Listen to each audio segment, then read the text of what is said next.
aqui é o Lucas do Nuca de Ita, coletivo independente formado por jovens aqui da cidade de Itanhaém. E esse é o nosso projeto de entrevistas, onde a gente troca essa ideia com artistas locais. E hoje eu tô aqui com a Márcia Santos.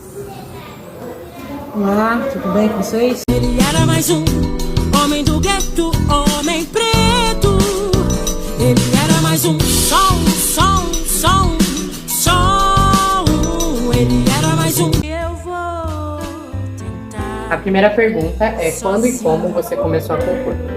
Eu comecei a compor na necessidade de me comunicar, né, com as pessoas e de extravasar, né? Geralmente as minhas músicas são coisas que eu vi, coisas que eu li, alguma reportagem a respeito de alguma coisa, de algum acontecimento. Aí, quando aquilo começa a me incomodar, eu sento e faço uma música a respeito. Tento colocar pra fora aquilo que eu tô sentindo no momento. Quais são os temas que você busca retratar nas suas músicas? Realmente as coisas que me fazem compor, né, são situações, questões raciais, né? Geralmente as minhas músicas são voltadas muito para isso, questões raciais e falar sobre o cotidiano. Algumas músicas minhas, ultimamente, eu tenho falado muito de amor também, né? Tenho falado das coisas que acontecem comigo, tenho falado de coisas que acontecem com os meus amigos, né? De histórias que acontecem com os meus amigos, mas a maioria delas falam das questões raciais mesmo. Você veio para Itanhaém há pouco tempo, né? Vindo de São Paulo, capital, onde a gente tem essa cena musical, né, gigantesca. Aqui em Itanhaém a gente tem uma cena musical muito grande também. E eu queria saber como a cena musical daqui te recebeu, se você tem contato com alguns artistas, como é que tá sendo.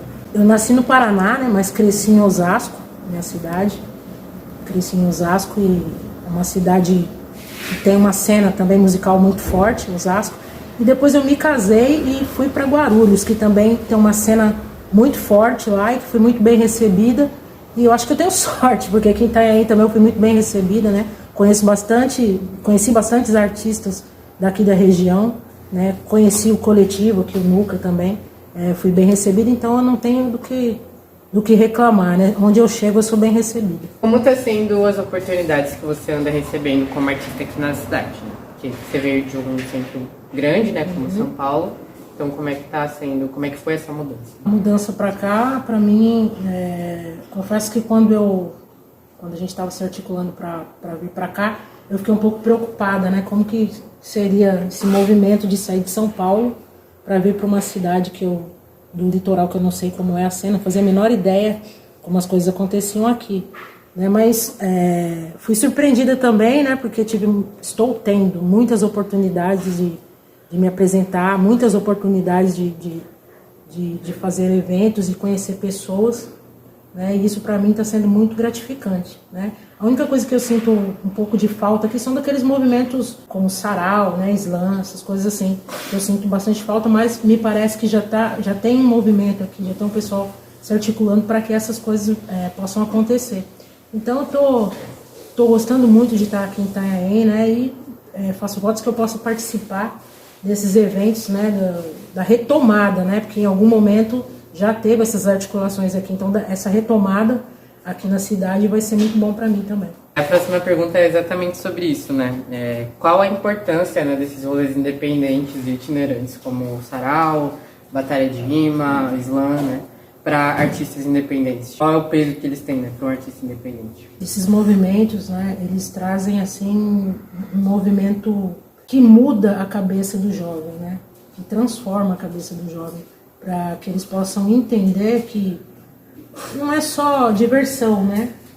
Ou pode atrelar as duas coisas, né? Porque para mim é sempre uma diversão estar criando, estar fazendo música. Slam é sempre um meio de agregar os jovens e trazer os jovens para conhecer um pouco da política, né? Porque muitas vezes a pessoa fala, eu não gosto de política, mas se você convive, se você tem amigos, você já está fazendo política e você não está nem percebendo que você está fazendo política.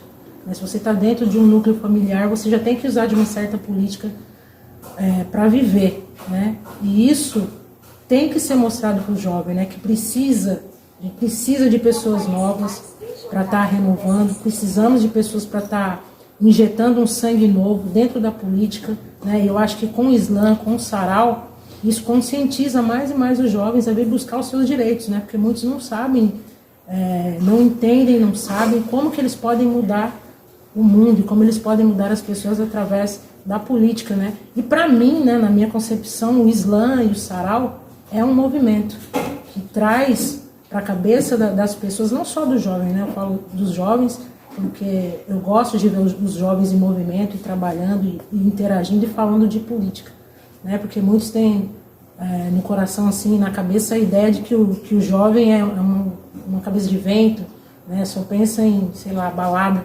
Mas tem muitos movimentos e tem muita gente aí articulando um espaço, lutando, né, pelas cidades, lutando para que haja uma conscientização e lutando pelo seu espaço também, né? Então isso é importante, o jovem dar as caras, né? E a gente que já tem uma certa idade, como a gente estava brincando aqui mais cedo, também se unir a esses jovens, né, para que eles possam se sentir acolhidos e fortalecidos para prosseguir na caminhada, que não é nada suave, né? Que é uma caminhada bem dura e bem árdua. Então acho que é o nosso dever tá junto para fortalecer também. Em minhas veias corre sangue igual ao seu. Em minhas veias corre sangue igual ao seu. A cor é a mesma e também o suor. Somos todos irmãos, viemos todos de um só. Quais diferenças você nota, né, da sua juventude para a nossa? Ou, tipo, o que mais te admira, assim, nessa mudança? Olha, na minha juventude, agora eu, né, entreguei a idade na minha juventude, porque eu cresci no meio evangélico, né? E aí quando você cresce no meio evangélico, aí acho que a visão é outra e às vezes até meio deturpada das coisas, né? Porque a visão ali não é uma coisa de politização, né? É mais pro religioso, que muitas das vezes fecha a sua mente. Eu acho que até por isso eu gosto de estar agora conversando e fazendo parte desses movimentos, né?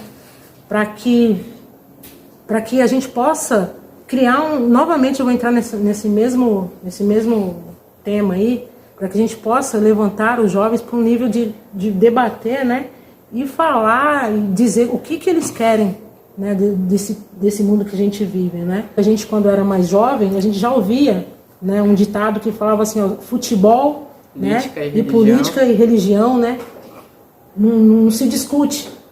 E não é assim que funciona, né? A gente tem que discutir, a gente tem que falar sobre a política, não é brigar, né? É falar sobre a política. Então isso foi meio que enraizado na gente de não falar sobre política, e isso a gente vê que trouxe muito mal pra gente, né? Que a gente não fala sobre os movimentos, a gente muitas vezes não fala sobre as coisas que acontecem lá em Brasília, não fala sobre as coisas que estão acontecendo, sobre a violência que acontece. Então tudo isso muitas das vezes se deve por coisas que a gente ouviu lá atrás. A gente vê hoje em dia que os jovens estão procurando ter a informação, né? Hoje em dia até mais, na minha época a gente não tinha a informação, né? E hoje em dia a gente tem um monte de informação e você tem demais, né? Informação demais, e você tem que peneirar. Você tem que peneirar essas informações e tirar dali o que é verdadeiro, né? O que agrega e o que não agrega, né?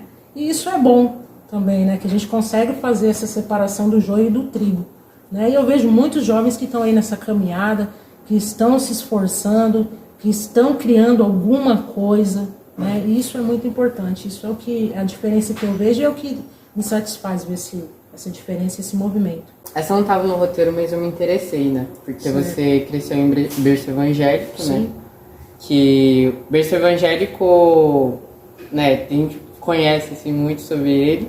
Só que no Brasil, o berço evangélico, ele atrai, né, muitas pessoas pretas, né? A maior parte que compõe a religião evangélica no Brasil, na verdade, são pessoas pretas, apesar de ser muito conservador, né? E um meio muito preconceituoso também em questões raciais. E aí, né, não sei como foi pra você entender essa questão da sua negritude, tendo crescido no berço evangélico e mais tarde, né, como uma pessoa LGBT também.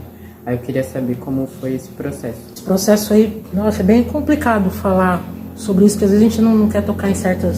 Sim, certas só o que você se sente confortável, né? Não, mas não é nem que não é nem a questão do conforto em si, né? É a questão que às vezes quando a gente está lá, lá dentro a gente não enxerga muitas coisas. Sim. Depois que você sai, que você consegue enxergar o que acontece, né? Você consegue enxergar a discriminação, você consegue enxergar por que alguém colocou você num certo lugar ou falou alguma coisa de você, né? Você consegue fazer essas separações. Mas quando você está lá dentro, você não consegue ver, né? E aí você consegue fazer um paralelo, às vezes, com essa coisa de catequizar, né, até, né?